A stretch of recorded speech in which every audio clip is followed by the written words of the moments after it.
Hey, you guys, I was just out here in the pool and was thinking about my last post and this book called Jonathan Livingston Seagull. And I think it's basically the first time I wrote about ascension in a post, with me just being me, not last year during my awakening. I think it's been a while since I've talked about ascension. So I wanted to go backwards so that you understand, if you haven't heard of it, hey Sarah, if you haven't heard of it, what it is, because we're in it right now, and it's the most incredible thing that we're alive for. So when you are binge eating, it's a behavior of self-hate. That's what it boils down to. Anything that you do to destroy the vessel that your soul resides in the third physical dimension, is self-hate. Because if you really knew how you were connected to God, how important you are in all different dimensions of the universe, if you knew that, and you knew that you had the same frequency as God that you could enliven your body with, there would be no way that you could ever inflict self-harm. And so when you look at binge eating as your way into your heart and you stop being afraid of it, so this is your first time meeting me. My last binge was 11 years ago. So in the time that I chose myself to look at the emotional reasons why I was inflicting self-hate on myself, when I made that choice, that's when things in my life started to change. And things changed in order of my vibrational preparedness. How skilled was I in staying in my own vibration, my own frequency, my own toroidal field, versus as an untrained empath, let everything in that was outside of myself. And once I let that vibration or that energy in, I perceived those things as myself. And I think in my understanding of how I perceive energy in imagery, where some people perceive energy more in hearing something. So I'm sharing with you this stuff because I want people to know, who do binge eat or who do inflict self-harm on themselves in another way, they can see what it would feel like and what it would live like in that freedom of not having the things that are making you not live life because you don't want to be around the food to make it trigger you. So it's like when, like one time I bought 6 donuts and it was only like a 10-minute drive to the house, and I finished all the donuts before I got to the house because there was some thing in my head that meant that, like, if nobody saw it and if it didn't enter my living space, like the actual donuts, it would be like they didn't exist. So it's like, if I could get them in my body first and not have to, think twice about it, like that's like the speed game that you kind of have with binge eating, because there's a part of you, your inner child, that is like sending a vibrational signal that's saying, would you please look at me? Would you please pay attention to me? Can't you see the way I'm hurting? Don't you see I'm still cut and I'm still have bruises? I need a shower. I need you to take care of me.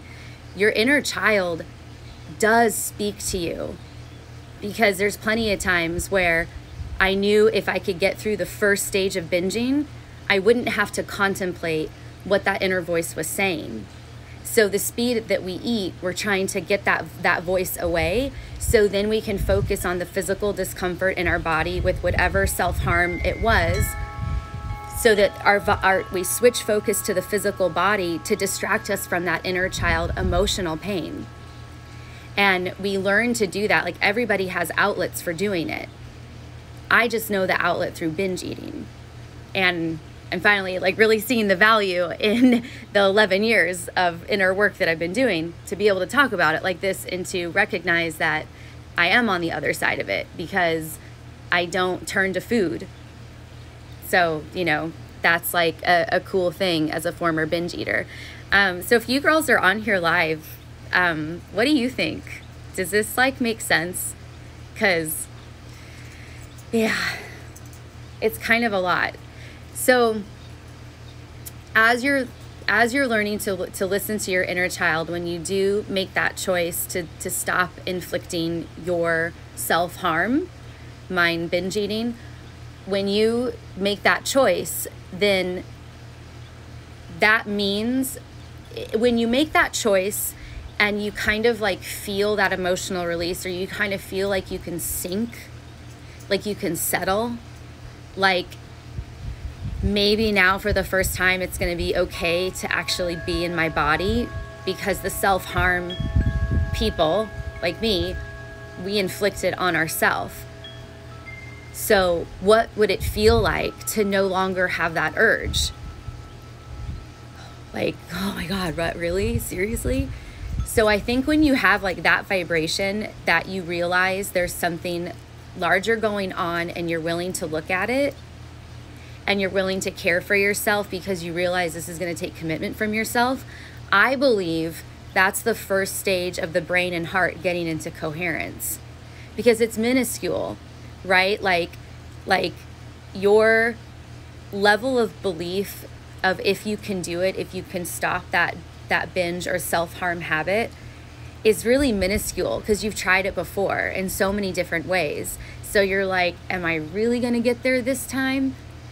And if you are able to sense in your body the yes is the inner child, because the inner child is the creation of divine masculine of mind and divine feminine of heart.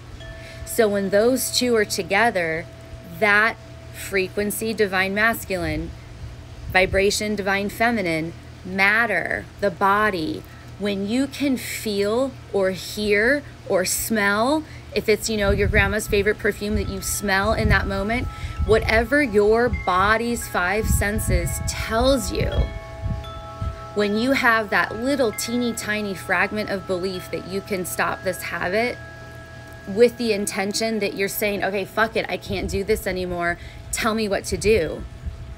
When those two very, very far away ends of the brain and the heart coherence do get into coherence, where your mind can hear your heart, the only way your mind heard your heart is because you felt your emotions, because the vibration of your inner child was speaking.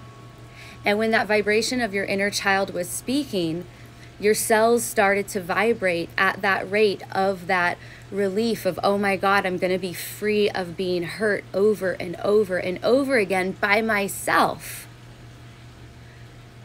That vibration from the inner child, the cells vibrate in your body. And to know, and for your genes, for your sense of who you are on the biological, physical identity level is chemical. So in order for your cells to feel that vibration and understand what is happening to the body, the microorganism of your 50 trillion cells, whatever it is, the cells send a signal to the brain and ask, what is this? And when the brain finds something to confirm to you in any of your 5 senses, yes, that's what it is, the molecules of emotion secrete from your brain and fill your cells. And now on a biological level, you know who you are. So when we feel our emotions on the inside, allowing a memory to surface or an image to surface that maybe you're tuned into from the Akashic records, presented to you as support from the anti-material beings, when you allow yourself to see that and interpret it and wonder what it is, that's the processing that's going to help you find why you are inflicting self-harm. And that why of why you're inflicting self-harm with binging or with something else is one of your core wounds. And your core wounds is what creates, cognitive behavioral therapy will call it, your self-doubt labels. And the spiritual world calls it your shadows. The spiritual world also calls it your inner demons. Because your inner demons are just projections of projections of projections of pieces of you that have been lost through all of the lifetimes that you've ever had as the single extension from source. When you look at all of that, you're able to process the deepest wounds that come into your genetic body. That's the ancestral lineage healing. So as you find these core wounds, and as you identify them as part of a bigger picture in a multi-universe, and a multi-anti-material universe that we can't see, hear, taste, touch, whatever, with our five senses, we can only get through there through mind. So when we see how on that larger picture, those core wounds were the dark womb of the mother, were the nothingness that everybody is afraid of what could be if we die, the nothingness, the parts of you that you pushed away, like the dark matter that you created in your soul by believing this core wound. When you're able to go through that stuff, that's your shadow work that goes through your family. Like if you're the one who, changed family patterns in physical, in 3D, you may also be the person who wants to change patterns on the energetic side. So I think I did it okay of going from binge eating and leading that into shadow work. And so the shadow work aspect is that we understand at this point in our ascension, from our self-harm habit, what we're doing to inflict the self-hate of the interpretation that we are separate from God. That's really all it is. When we are able, thanks, Sarah, when we go through binge eating to look at our emotional wounds, to then keep learning how to live our lives without those emotional wounds and creating our reality where we're not afraid of food, ultimately what comes up is your core wounds from childhood. So when you do shadow work, now you're moving into a part of yourself where you are looking at the people, places, and things that have harmed you, that created those core wounds. Because what you're doing is you have to go through the stages of grief, because you lost a part of your soul. So at this point, you're doing soul retrieval. You lost a part of yourself in the moment that you believed that negative thing that the person, place, or thing told you, did to you, said to you. And so now you have to go through a process where you took responsibility when you were learning how not to binge, but now it's time to actually hold someone accountable, because you need to hold somebody accountable in your shadow work in order for you to see how positive and negative, and how we go through these experiences on a cosmic level here on Earth, so that we understand how it works all over. Like Earth is like the planet that has different climates.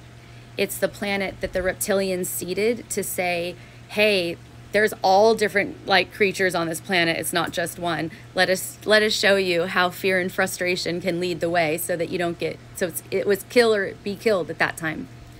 So when you are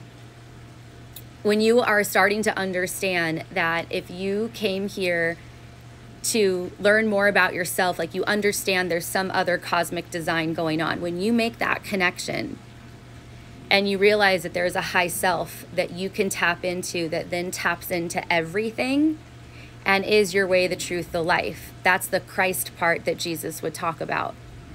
So when you make that connection, that you want to go further in understanding who you are on the soul level and how the cosmos work and how you work within the cosmos, like the two biggest questions, right? When you go into that intention and you're already at a vibration of self-responsibility, because you're in brain and heart coherence and you're using your body to tell you the way of how your body is talking to you when you enter in different experiences, either metaphysical in your meditation or in the physical. So when you're in that space of holding that vibration, of taking responsibility for how this works, when you do look at the person that you're holding accountable, the place or the thing that you're holding accountable for your core inner child wounds, in that vibration, you are understanding that it had to happen.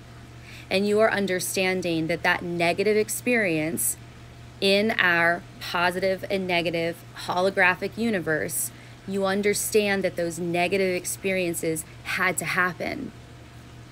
Because now you realize you're a conscience, sentient being in partnership with Mother Earth and, well, Mother Earth, God the Mother Earth, and God the Father Son. So you're God the Child. You're Jesus, because Jesus occupied a human body. The high self is Christ, and it's that for all of us.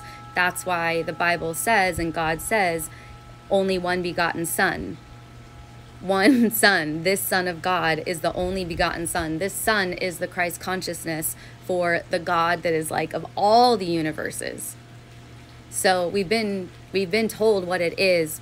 We've just been told that we are not exactly the same thing because we are of it. Okay, so then that's getting into ascension. So when you are, and Sarah, how's it going now? I think you've been here the whole time. Okay, so now you're in ascension, right? So now you realize that we've been told this entire, since the beginning of time, which there's a book called The Lost Continent of Mu, which I guess triggered this for, oh, that's so interesting. Okay, so this is how I think when you're in the vibration of doing your work as whatever it is that you're going to share of your life experience, I talked about ascension, and that is exactly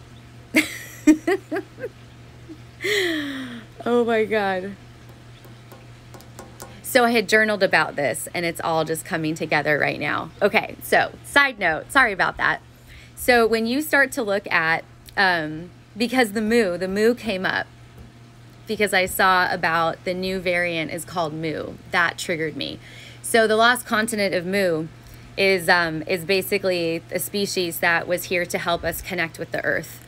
And so the continent sunk, and there are tablets that go back before anything. And people believe that this is like the first written word.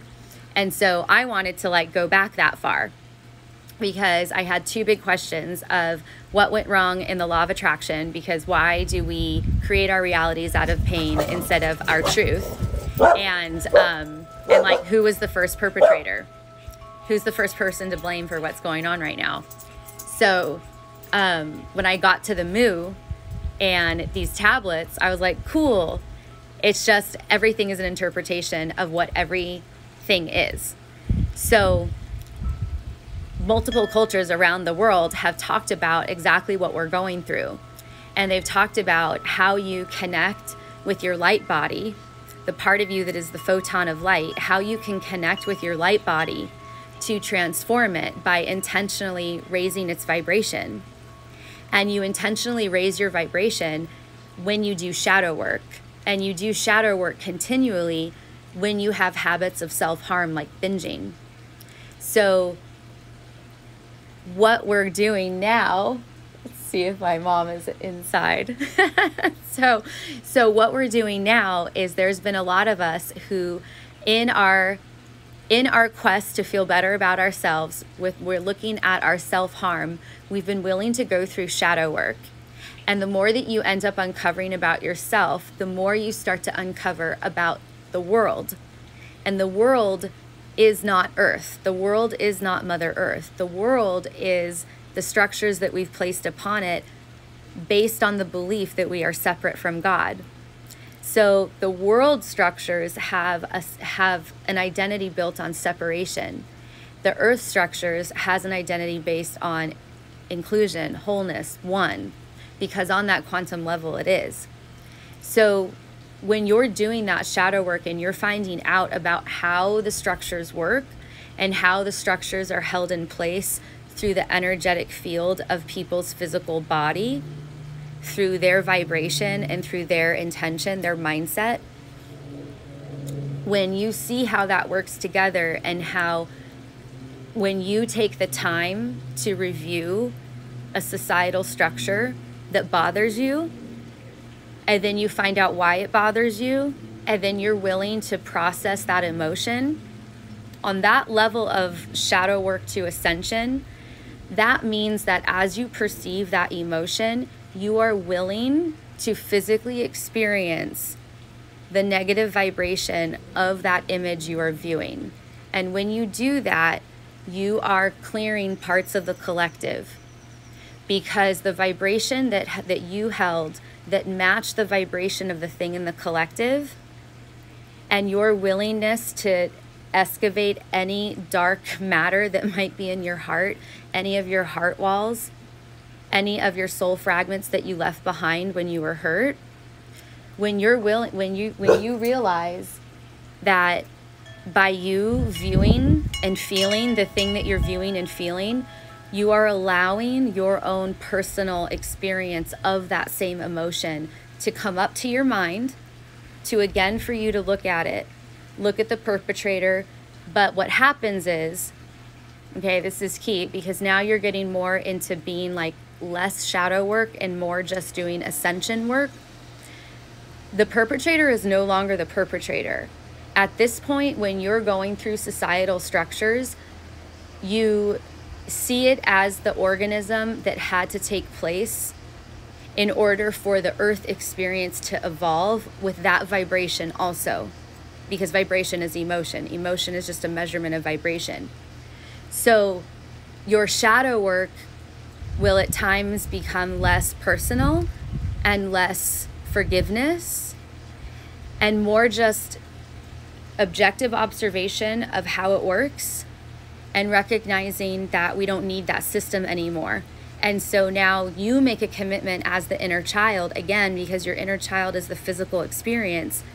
Because you're connected to your inner child, now your inner child, your behavior, your environment, how you talk, what you listen to, that all has to start matching the mental and emotional state of someone who does not have whatever that last emotion was that you just processed. So when you're ascending, you feel you have Christed yourself. You have made a commitment to say, I will continually do this work, and I will continually do my very best to stay connected to my heart and your heart of hearts, which is that Christed self heart.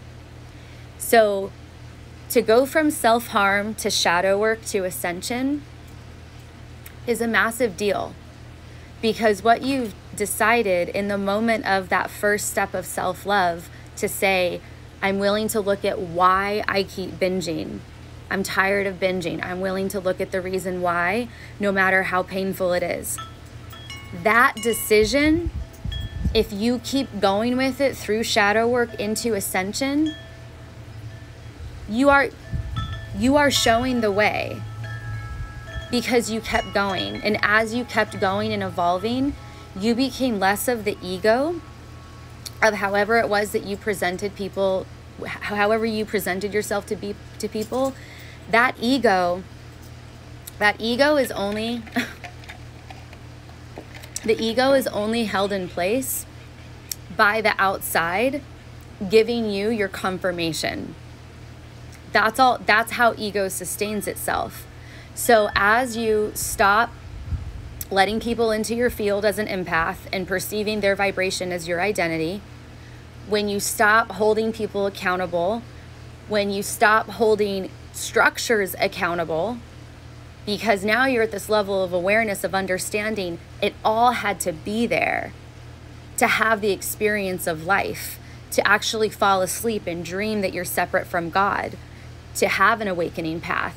If you chose in that moment at any time, no matter how many times you failed, or if you're still binging now, that small act of self-love to choose yourself, if you allow the next feeling to come in of whatever that, oh my God, finally, from your inner child that you keep wounding, if you allow yourself to feel that, you'll make a connection of divine feminine and divine masculine, and you're off. You did it. That's all you ever needed to do, and the rest will just keep unfolding. So that's why I posted about ascension today. That's so funny. So here's a 3D perspective of what happened. I saw a post about how even vaccinated people are could get the new variant, and the new variant is called Mu. And I thought, these motherfuckers, like, they don't keep anything sacred. Mu, the people of Mu, the continent of Mu that sank in the Pacific Ocean, are the ones who taught us how to connect with nature. So I was like, wow, how dare they? And then Melissa, my friend Noah, he sent me Jonathan Livingston Seagull, and we have this connection. We have a total soul connection. So he sent me this book, and I'm reading it, and it's a total reminder of what the fifth dimension feels like, and that if any of this resonated with you, you probably chose to work through some of this, like soul retrieval. You may have chosen this lifetime to do your soul retrieval if any of this resonated with you. So yeah, so this was the first time, like, fully sharing without teaching. I think I did a pretty good job of actually telling you what the experience was like. Okay, hopefully, let me know. Bye.